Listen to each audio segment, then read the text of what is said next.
Olá pessoas, esse é o Arqueologia no Ar, trazendo arqueologia para vocês aqui na Podosfera. Eu me chamo Luiz Felipe Santos, arqueólogo, trabalho especificamente com arqueologia subaquática. Acredito que vocês já me conhecem aqui pelos projetos da Contextos Arqueologia e trago o meu colega... Oi, eu sou o João Carlos Moreno de Souza, também conhecido como Juca, e talvez vocês me conheçam também dos projetos de divulgação científica do canal Arqueologia em Ação no YouTube.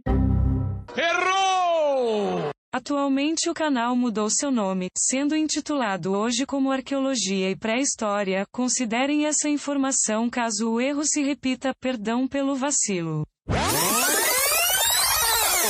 E do site Arqueologia e Pré-História. Então a gente está com agora esse novo projeto, uma parceria Contextos, Arqueologia e Pré-História, pensando em trazer arqueologia da maneira mais clara e generalista, de certa forma, possível para vocês. A ideia é a gente tentar abraçar o máximo possível de públicos, né? Pensando num conteúdo que possa elucidar, esclarecer um pouco sobre esse campo que muitas vezes é mal compreendido ou realmente não compreendido porque ainda falta uma certa divulgação. Então acredito que pelo histórico de divulgação que a gente vem se propondo nos últimos anos, principalmente o Arqueologia e Pré-História, a gente pode estar contribuindo um pouco também nesse novo formato. Não é, Juca? É isso aí. Então vamos lá, vamos falar sobre o que é arqueologia? Exatamente. Então nesse nosso primeiro episódio, a gente vai tentar falar um pouco, realmente introduzir e apresentar esse campo do conhecimento, né? Uma ciência histórica, de certa forma, que lida com vários aspectos do universo humano, né? No passado e no presente, apesar da gente ter esse maior apelo pelo passado. Então, hoje a gente vai tratar sobre o arqueologia, o que é isso, que também vocês podem ter acesso no site Arqueologia e Pré-História, não é isso, Juca? Sim, existe todo um material no nosso site, no site Arqueologia e Pré-História, em que a gente explica tintim por tintim o que é arqueologia e até mesmo como se tornar arqueólogo e diversas sub-áreas da arqueologia. Vai lá que você vai aprender bastante. Então é isso, fica o convite e vamos começar o nosso podcast. Arqueologia in onda. Archäologie in der Luft. Arqueologia aérienne. Arqueologia nel aire. Archaeology on air. Arqueologia no ar.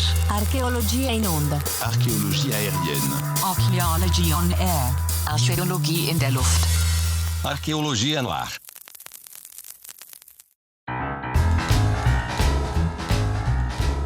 Então, Juca, a arqueologia escava dinossauros? A arqueologia não escava dinossauro, pra tristeza de muita gente. Que droga. O pessoal tem essa noção de que a arqueologia, né, estuda coisas do passado, a gente vai escavar um Tiranossauro Rex, mas na verdade não. Existe uma outra área da ciência em que uma de suas áreas estuda os dinossauros. Você sabe qual é que eu tô falando, né, Luiz Felipe? Acredito que sejam nossos colegas paleontólogos, né? Exatamente. Existe uma outra ciência chamada paleontologia, que ela estuda a história da vida na Terra. Já a arqueologia estuda também uma parte dessa história da vida na Terra, mais focada nos seres humanos. Mas os seres humanos não viveram com dinossauros? Eu aprendi isso na TV. Principalmente nos desenhos animados, Flintstones, não é isso aí? Não.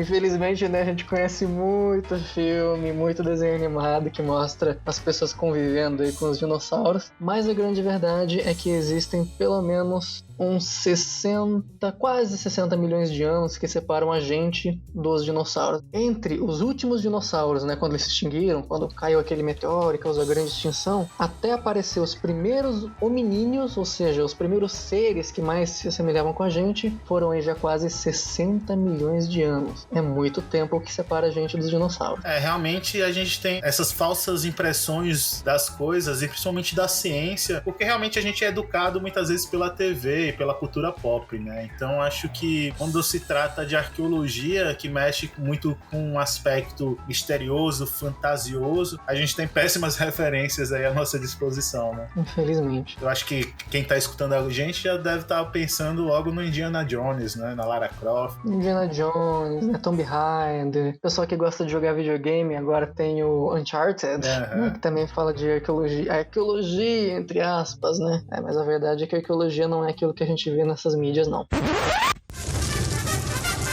Give me the whip. Throw me the idol. No time to argue. Throw me the idol. I throw you the whip.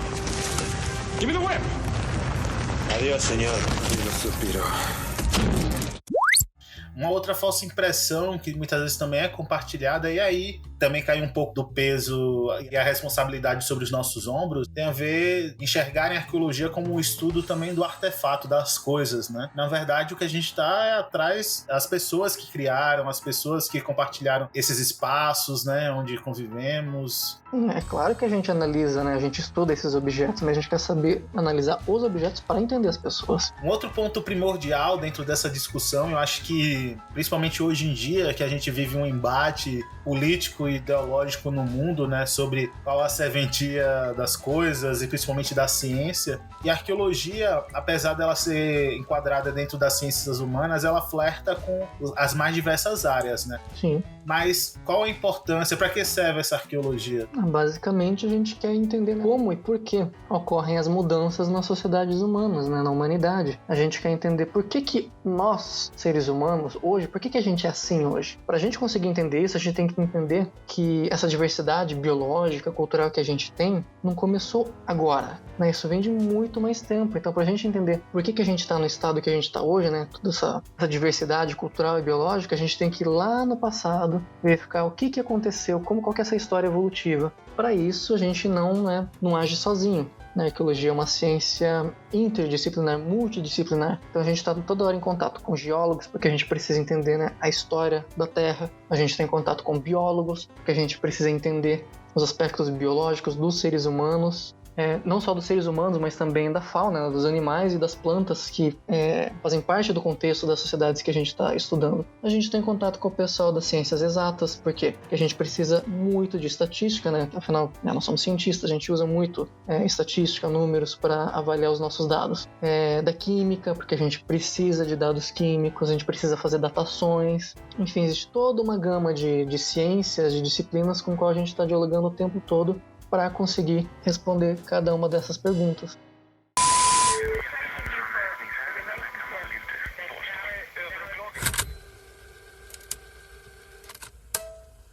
Arqueologia é a ciência que estuda vestígios materiais da presença humana, sejam estes vestígios antigos ou recentes, com o objetivo de compreender mais sobre os mais diversos aspectos da humanidade.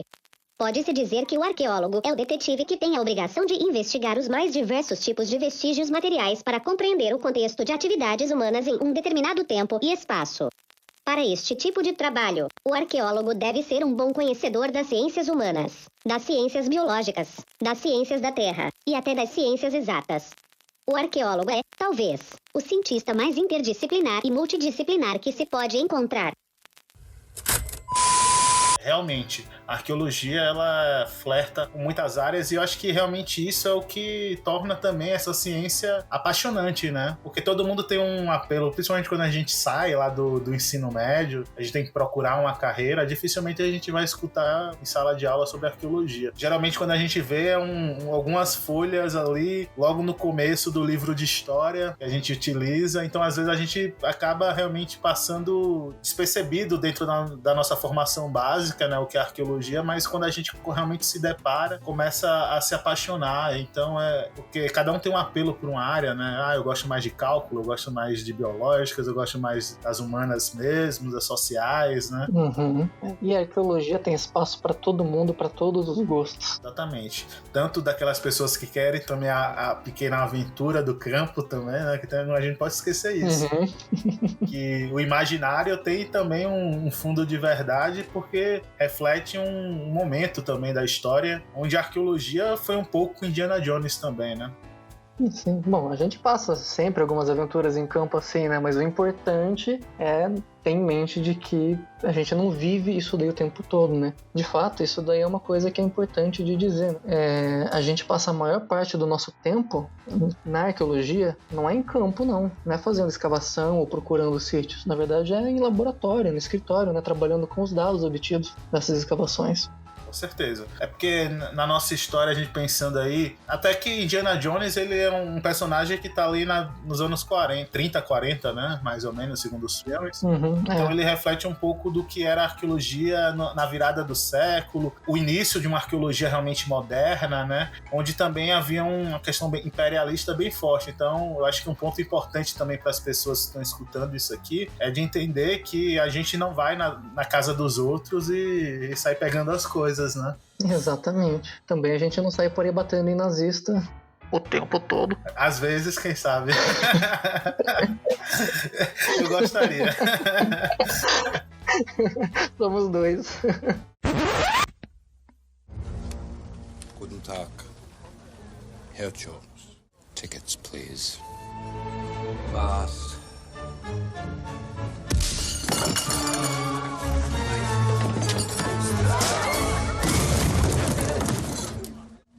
No ticket.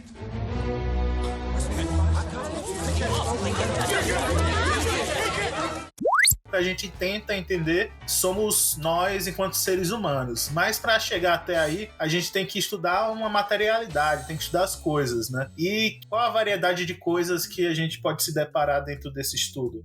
Então, é uma variedade, uma diversidade de materiais muito maior do que aquilo que a gente está acostumado a ver nas grandes mídias. O pessoal está sempre achando que a gente está sempre analisando pirâmides, que a gente está analisando, né, aqueles materiais de ouro dos maias, não sei se os astecas tinham ouro, não sei, os incas tinham. Mas enfim, a gente não fica focado só nessa parte, né? O pessoal até acha que no Brasil a gente nem tem arqueologia porque não tem pirâmide, não tem essas coisas, mas na verdade a gente estuda de uma forma bem resumida, a gente estuda tudo, absolutamente tudo que a gente conseguir estudar desses seres humanos do passado e, enfim, até de agora, né? Se a gente, sendo mais claro... Do cocô até as joias, né? Exatamente. Do cocô não, né? Vamos, em termos científicos, os coprólitos.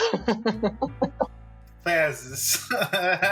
Fezes fossilizadas.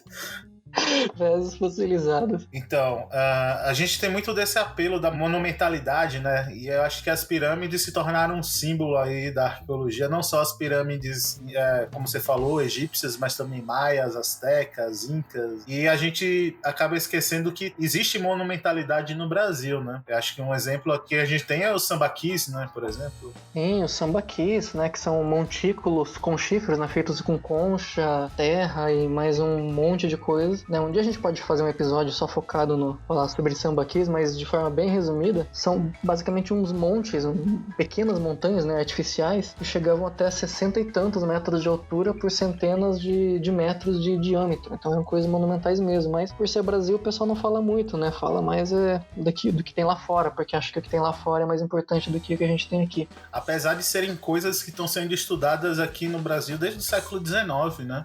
Exatamente. E a gente escuta muito pouco sobre.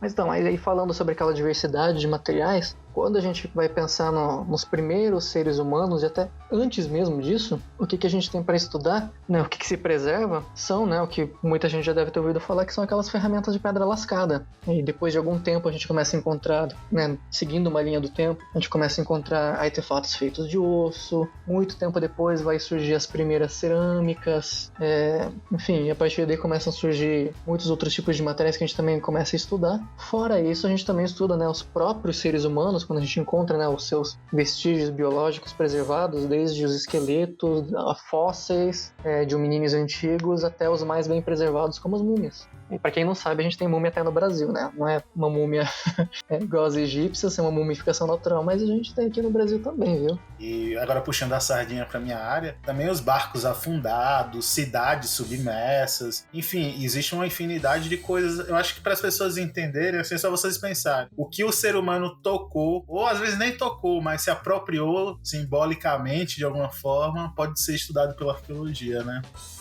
De uma forma geral, por onde o ser humano passou caminhando, ou nadando, ou navegando, a arqueologia pode estudar.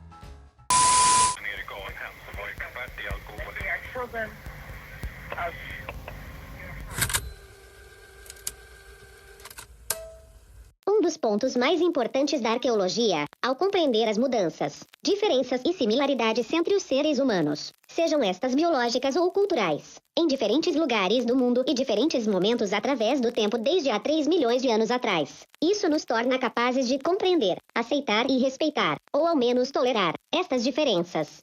Através dos estudos sobre esqueletos humanos, entendemos por que nos tornamos como somos biologicamente. Entendemos por que somos altos, baixos, negros, brancos. Através dos estudos de restos alimentícios, entendemos como praticamos nossa produção de alimentos hoje, e descobrimos modos de alimentação que haviam deixado de existir e que podem ainda ser muito úteis para nós. Através dos estudos sobre os artefatos, passamos a entender como se desenvolveram as tecnologias até hoje, e descobrimos aspectos culturais com os quais podemos, ainda hoje, aprender e levar como exemplo para as futuras gerações.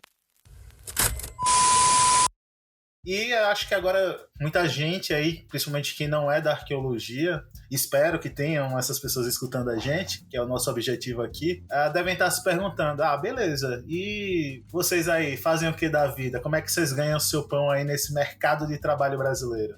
Bom, aí eu quero ouvir de você, Luiz Felipe, o que você faz para sobreviver como arqueólogo? Eu atualmente atuo com a Contextos Arqueologia com licenciamento ambiental, né? Que é uma área aí que é exigida por lei. Então, se uma obra tem que acontecer, precisa que estudos sejam realizados, para você ver que a preocupação já é antiga com as coisas que podem ser destruídas com essas obras. Isso não é uma coisa só do Brasil, mas do mundo inteiro, né? Vários países têm essas políticas de prevenção à destruição do seu patrimônio. O Brasil não é diferente e hoje eu atuo com isso. E você, João Carlos? Eu já não trabalho na área de licenciamento, né? Eu sou da área acadêmica, ou seja, eu faço pesquisa diretamente na universidade. Então, o meu ganha-pão, por assim dizer, né, são as bolsas de pesquisa, né? Eu, enquanto fazia o mestrado, doutorado, né, no caso você também, né, Luiz Felipe, quando você estava no mestrado, doutorado, fazendo suas pesquisas, também tinha direito à bolsa. Uhum. Agora, né, eu continuo na academia, no pós-doutorado que eu estou fazendo agora, mas com uma pequena diferença em que nós vivemos um momento em que a ciência brasileira já não tem mais aquele auxílio, né, para os cientistas. Principalmente humanas, né? A gente está sem o nosso ganha-pão. Então, a gente acaba recorrendo, né, no momento atual, para algumas outras coisas, né? Eu, por exemplo, agora, para ajudar em casa, tenho vendido muita réplica, porque eu sei reproduzir, né, artefatos pré-históricos, alguns tipos de artefatos pré-históricos, eu consigo tirar uma graninha disso e também oferecendo alguns serviços para quem? Para o pessoal do licenciamento ambiental. Mas, isso, claro, é o meu caso. Existem, né,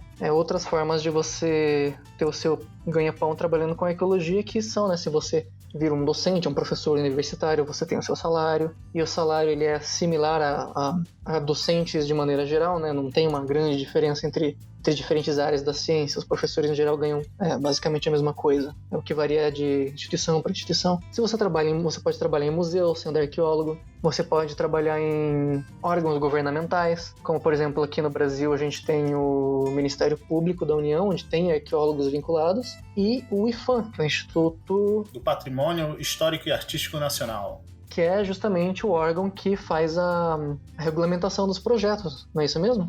Exatamente. Então o IPHAN hoje é o órgão responsável, né, a autarquia responsável vinculada à pasta da cultura, né, porque ele agora não é mais ministério, responsável não só pela proteção, né, e salvaguarda aí do patrimônio nacional, mas também hoje no gerenciamento desses processos que envolve o licenciamento arqueológico, né, esse aspecto do licenciamento ambiental que lida com a questão do patrimônio arqueológico. E realmente existe mercado aqui no Brasil para quem está escutando isso, por mais que para algumas áreas hoje está mais complexa, principalmente a área acadêmica, devido a esse obscurantismo que vivemos, né? Mas a arqueologia ainda é uma área extremamente atraente, até porque somos poucos ainda profissionais, né, João? Sim, somos pouquíssimos aqui no Brasil, são poucos, e tem muita coisa para se trabalhar. Principalmente algumas especialidades, a gente carece muito de gente, assim.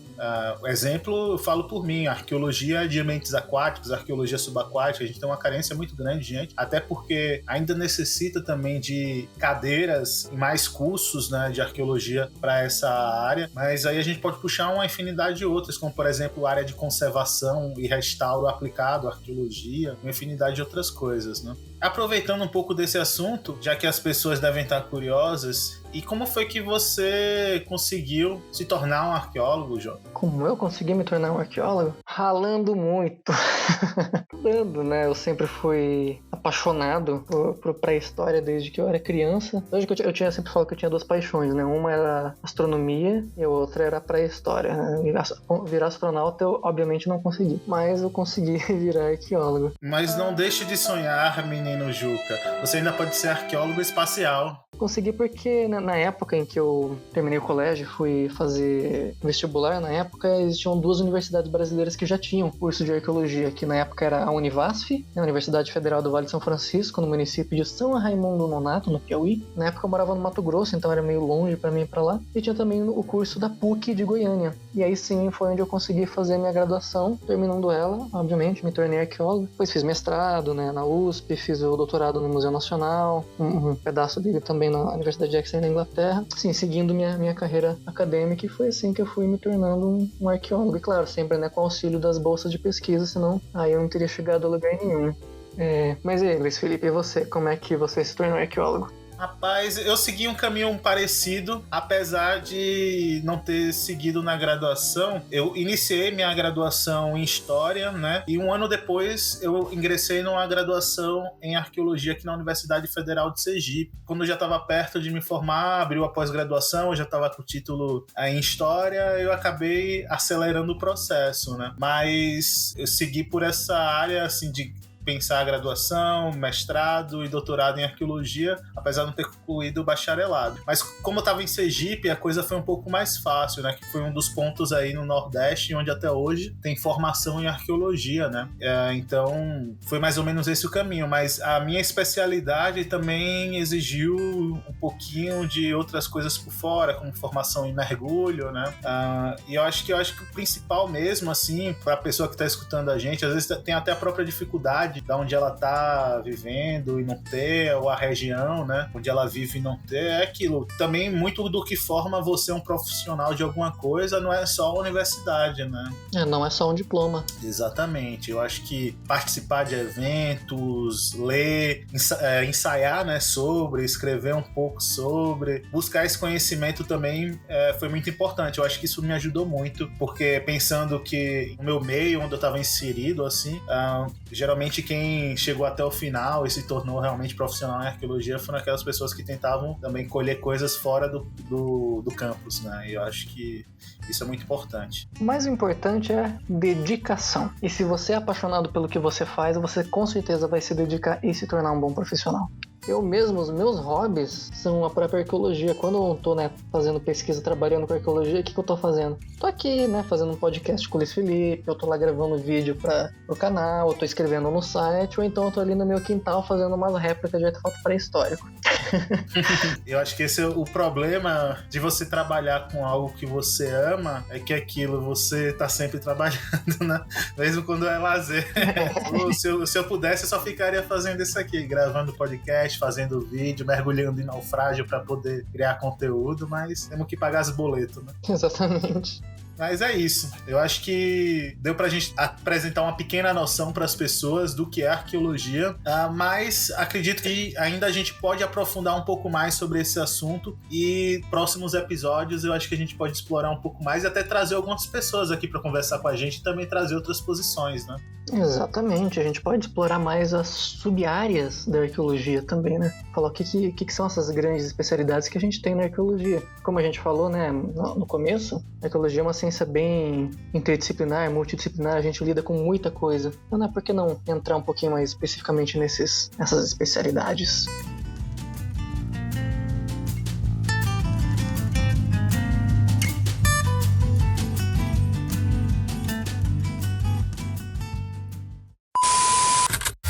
Descoberta da vez.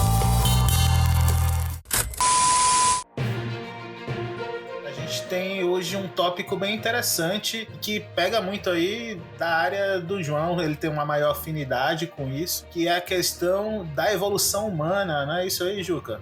É isso aí. Então a novidade arqueológica que a gente tem para trazer para vocês no episódio de hoje é que agora no dia 3 de abril foi publicado um artigo na revista Science com novos dados sobre o Homo erectus. O Homo erectus, que é um dos hominíneos ancestrais da humanidade, dos Homo sapiens. E qual foi a grande descoberta da vez? Para entender melhor o que é essa descoberta, primeiro a gente tem que falar exatamente o que é, né, muito rapidamente, o que é o Homo erectus. O Homo erectus, ele é uma espécie hominínia, né, ancestral da gente, que até onde a gente sabia, vivia entre mais ou menos 1,8 milhões de anos atrás até 30 mil anos atrás. Ou seja, ele, né, durou bastante e muito mais do que a gente na história da humanidade. Ele começou lá na África, mas ele também foi para o Oriente Médio, foi para o leste da Ásia, para a ilha de Java, por exemplo. Ele tinha um cérebro que era menor do que o nosso, né? Que ele tinha entre 750 e 1.300 centímetros cúbicos, mas a altura média dele não era muito diferente da gente. Eles tinham entre 1,60 e 1,80 m, esses hominíneos. A partir dos estudos de comparação e da cronologia, né, os comparativos de esqueleto, dos fósseis e tal, a gente sabe hoje que o Homo habilis é o ancestral do Homo erectus. O Homo habilis é uma outra espécie que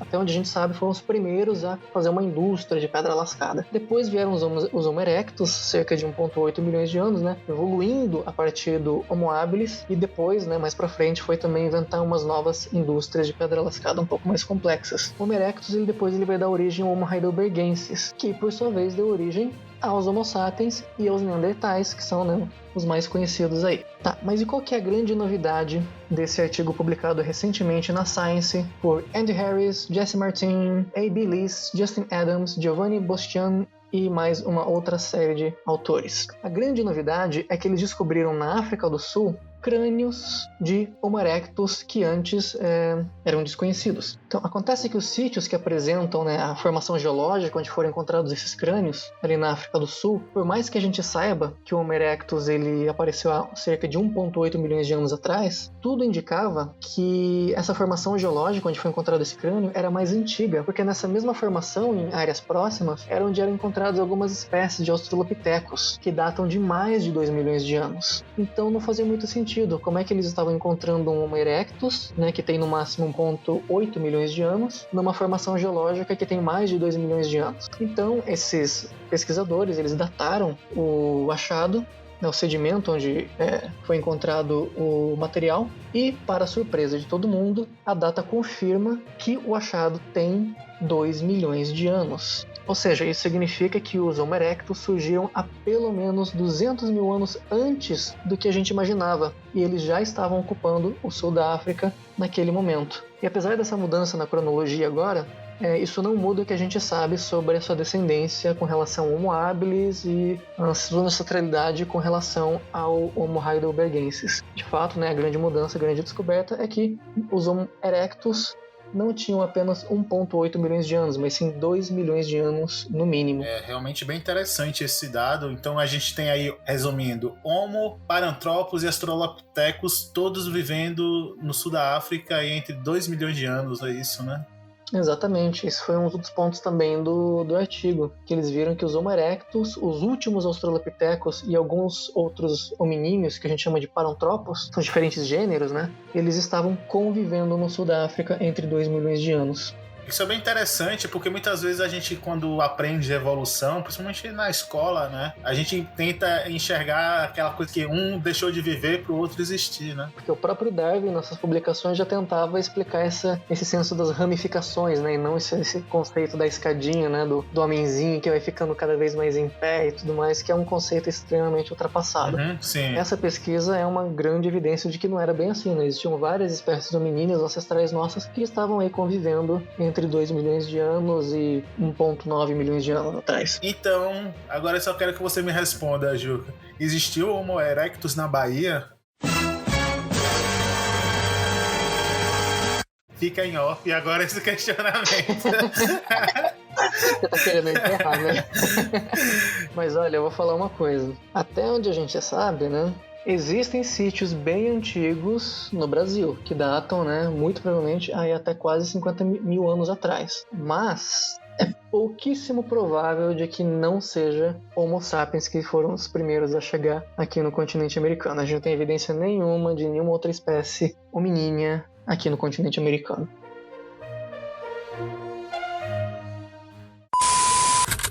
Notícias no mínimo curiosas.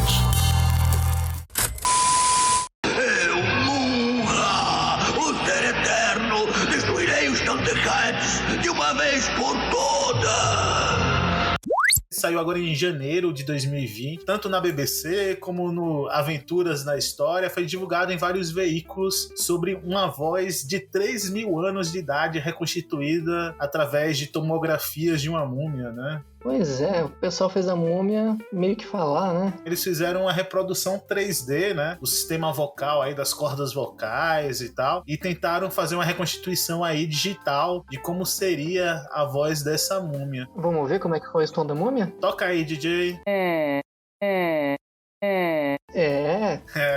Com certeza é. E foi uma pesquisa feita pela Universidade Royal Holloway de Londres. Eles usaram a tomografia computadorizada no trato vocal, que surpreendentemente estava intacto.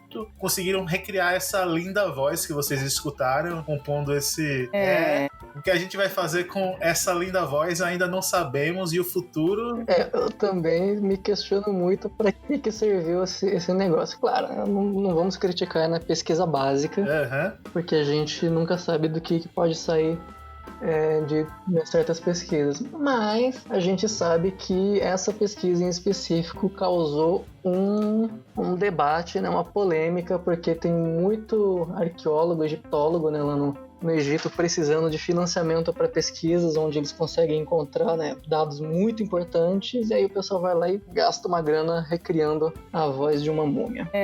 Lá o parlamentar Shirin Farhad, acredito que se pronuncia assim, desculpa se não for, Shirin, criticou os ministérios da arqueologia e educação por não fazer descobertas semelhantes e deixarem para países europeus explorarem a história do Egito. Segundo ele fala que enquanto cientistas da Europa estão revelando os segredos do Egito faraônico, cientistas e autoridades egípcias que possuem centenas de múmias aqui estão atrasadas na descoberta dos segredos em nossa própria civilização. O que essa múmia tem para contar aí de segredos, né? Aí vamos ver. Agora ela já pode falar? Agora ela já pode falar. Mas assim, eu acho que a resposta, né, para esse cara seria a mesma resposta que a gente daria para qualquer um que exige pesquisa aqui no Brasil, né? Você quer que o pessoal lá do país faça pesquisa, faça descoberta?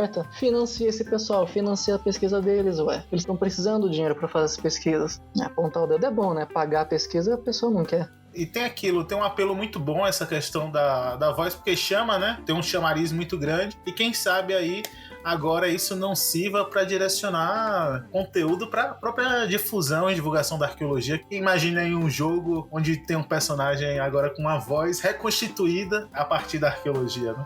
Mas já tem personagem de múmia aí com voz, e você sabe muito bem, né? Sabe de quem que eu tô falando? Antigos espíritos do mal, transforme esta forma decadente em monra que tem vida eterna. Olha, eu achei que quando reconstituir a voz da múmia ela ia falar alguma coisa assim. Tô decepcionado. Faltou um bordão pra ser criado agora pra ela. Mas ela tem um bordão bonitinho. Ela concorda. Mais ou menos. Ela fala, quem sabe? Recados finais. Mas é isso, gente. Esse foi o nosso primeiro episódio aí do Arqueologia no Ar. Espero que tenham gostado. E antes de encerrarmos, vamos aí ao nosso merchandise, a nossa autopropaganda aí, né, João? Passa aí, Juca, os seus contatos e conteúdos. Então tá, pessoal. Quem quiser aprender um pouco mais sobre arqueologia numa outra mídia, né, uma mídia escrita, vocês podem procurar o site arqueologiaiprahistoria.com. Se vocês querem aprender mais sobre arqueologia em vídeo, eu vou deixar recomendado aqui 3 canais de arqueologia. O primeiro, né, fazendo uma autopropaganda do canal Arqueologia em Ação, que trata de arqueologia, de muita arqueologia brasileira, pré-história, arqueologia do mundo inteiro. Eu vou deixar também recomendado para vocês o canal da arqueóloga Cris Amarante, que também é parte da nossa equipe do site Arqueologia para a História. Ela tem o canal Arqueologia Alternativa. Ela também faz entrevistas e fala sobre diversos assuntos da arqueologia. E por fim, eu vou deixar recomendado aqui para vocês o canal da Contextos Arqueologia, que você, Luiz Felipe, pode falar um pouquinho melhor. Esse eu a garanto. Mas gente, se vocês quiserem escutar outros conteúdos produzidos aí por mim, pela Contextos Arqueologia, tem aí o Contextos Agora Podcast também, que vocês podem escutar em todas as plataformas digitais, principalmente aí Spotify, Deezer, Anchor e outros agregadores de podcast. No YouTube a gente tem o nosso canal também, onde a gente costuma fazer lives mensalmente, então tem coisa bastante interessante dos nossos projetos, pesquisas que a gente desenvolve aqui, de parceiros também. E acompanhe o Instagram também, né, porque eu acho que hoje é uma ferramenta extremamente importante para vocês saberem o que a gente está fazendo, e tudo que a gente publica, a gente divulga por lá, que é contextos.arqueologia. Então, @contextos.arqueologia. Muito bem. E quem quiser acompanhar também as minhas redes sociais, estamos aí no Twitter e no Instagram, sempre com @JC Moreno de Souza. Muito obrigado, Juca. Até o nosso próximo episódio. Valeu, até o próximo episódio. Até mais, gente. E a gente se encontra aqui nesse mesmo local. Até mais.